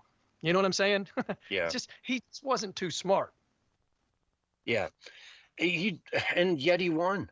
And look what they did to try to rig. I mean, we talk about 2020 as it was just in the can. Definitely guaranteed that was rigged. 2024, they sent every legal team after them they could to get Donald Trump. I mean, the day he announced he was running, the very next day, there was meetings called at the White House where all kinds of people that were involved in this stuff were briefed, allegedly, right, to go out and get Donald Trump. It works out beautifully. We had, cases in Florida. We had cases with Jack Smith, up in Carolina somewhere, if I'm not mistaken, or Virginia. We had Letitia James up in New York. There were like 5 or 6 different coordinated agencies as part of the DOJ that went after Trump for lawfare. Lawfare. You can't beat him in the elections. You beat him in the courts. You bankrupt him. Right? They put some bogus deal together where they got Donald Trump to pay a $500 million fine. Right? The court on appeal brought it down to like $100 million. Right? But that money's still gone. It still isn't in Trump's possession. He put up $120 million after they said you were fraudulent in the valuations that you put on your properties when you applied for these loans in the city of New York. You went to Bank of America and fraudulently told them that a property you owned was worth more than it was. They said you tried to get a loan against Mar-a-Lago, which is only worth $18 million. And you said it was worth several $100 million. Sir, you are in contempt. This was a civil lawsuit against Donald Trump. When civil lawsuits are supposed to be brought by other individuals, right? Criminal lawsuits are brought by the state. So why did they bring a civil lawsuit against Trump? It's unheard of. It's never done. And yet it was done. They turned the law upside down to get Trump. Oh, yeah. It was definitely lawfare because they even changed the law on the statute of limitations to bogusly charge him. So, I mean, yeah, that's obviously, going after somebody, right? Mm-hmm. It's not really up for debate. Even the Democrats have admitted that. And there's been many Democrats that admitted, yeah, we went after him. Because they don't see a problem with it. They don't see a problem with lawfare. So 2024 was rigged with this lawfare is what I'm getting to, right? And to boot, they tried to kill Donald Trump. The lawsuits weren't enough. The convicted felon 34 times wasn't enough. They saw him going out to Butler on July 13th of 2024, Butler, Pennsylvania, and they took the shot. They tried to kill him. Mm-hmm. And you can't convince me that this was just some lone gunman. This was coordinated. That roof was left empty. It was left open. Yeah, I'd like to get to the bottom of that as well. I think we need to, see where all of that stands at this point, because obviously they've gotten more information since Trump's been the president. Because there's ongoing investigations into that, from what I understand. There has to be. I mean, it was so malicious. It was so in your face. and then another one a month later. Sketchy things that happened as well that make you realize that this was coordinated, right? Mm-hmm. Like the mainstream media kind of got wind to go to this particular rally, but they never went to any other rallies. But they sure showed up for that one. Oh yeah, I mean, why was CNN there broadcasting it? They never did that, never. Mm-hmm. But they just happened, to be at Roger Stone House at 6 in the morning on that one day. Roger Stone thing, exactly. I mean, it's the same playbook. It seems like we're on the same page. Yeah, exactly. It's garbage. It's a nightmare, folks. We've got it bad, but we're healing as a nation. We're healing. Yeah. Whereas, say, the UK is not healing. They're getting worse and worse. France getting worse and worse. Spain, worse and worse and worse. Canada. They're starting to push back. Spain is going to be where the big pushback happens first. It always has been. Right? It always has been. It's just, it's a proximity thing. It's going to happen there first. It's going to be ugly. Authoritarians push back harder. Here in America, we kind of have some checks and balances still left and still in place that it's harder to do that. But in like Germany, man, even if there, is a great awakening happening and people push back, they just go tyrannical. Mm-hmm. Shut it down. No, we're not going to let you in that election. We're not going to, we're just taking over. They can just be more tyrannical and get away with it. And it came out the other day as well that the Biden administration worked together with the Federal Reserve and all these the Treasury to blackball Donald Trump from at least 10 major banks. We talked about this last week with Bank of America and Wells Fargo, I think it was, but or JP Morgan. No, it was 10 additional banks. They tried to freeze a former president out of having the ability to do banking. Why does that matter to us? Because if they can do it to a former president, they can do it to anybody who voted for him. Yeah. They even froze the president from having his own social media account on Twitter, of all things. They're insane. These and people Facebook were tyrants, and everything, yeah. Dirty tyrants, man. And they play mean. It's kind of shocking, isn't it? If they get the power back again, they'll go right back to their same tricks, but be way worse because they're going to say, wait, we did all that we thought we could do and we weren't able to stop them. We've got to go more tyrannical. We've got to go more dirty. Trust me, that's going to be their policy. Which is why we need some heads to roll over this Russiagate thing. We need people like Donald Trump has said many times, I could have gone after Hillary. I said, don't do it. Leave her alone. Even though you said you'd be in jail. If I was president, you'd be in jail. Now the gloves are off, man. They tried to kill the man. The gloves are off. They did. Somebody did anyway. Yeah, and it does seem coordinated. A lot of sketchy things in that as well that need to be answered. We need answers. We're not getting them yet, but I'm hopeful that's because people are actually really trying to get it all answered before they present it to the public. We're 1/8 of the way through this presidency, and look what's happened already. 1/8. Pretty excited. We're 1/8 of the way through, right? Yep. And if there's another term with J.D. Vance or whoever, Marco Rubio, no thank you. But anyway, folks, we're all out of time. This has been the Censorship Sucks Roundtable Radio Show. Thank you so much for listening. We're going to end the show right here, and we'll see you on Wednesday night.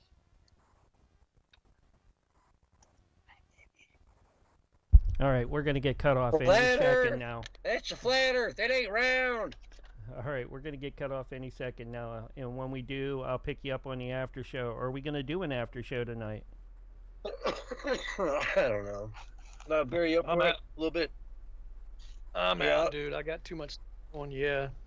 Yeah, it's the day of the Lord. It's the Sabbath.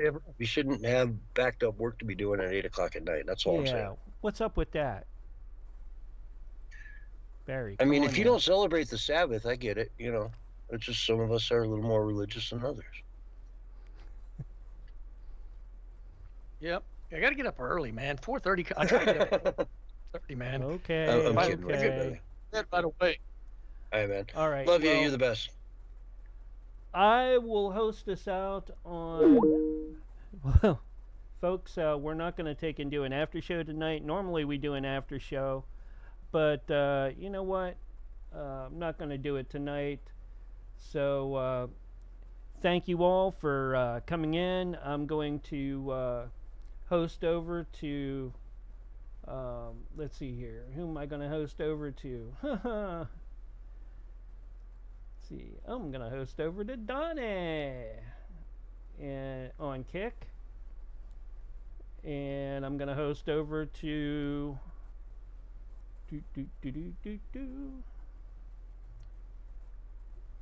probably MC Dirty Work if he's still up. Let's see here.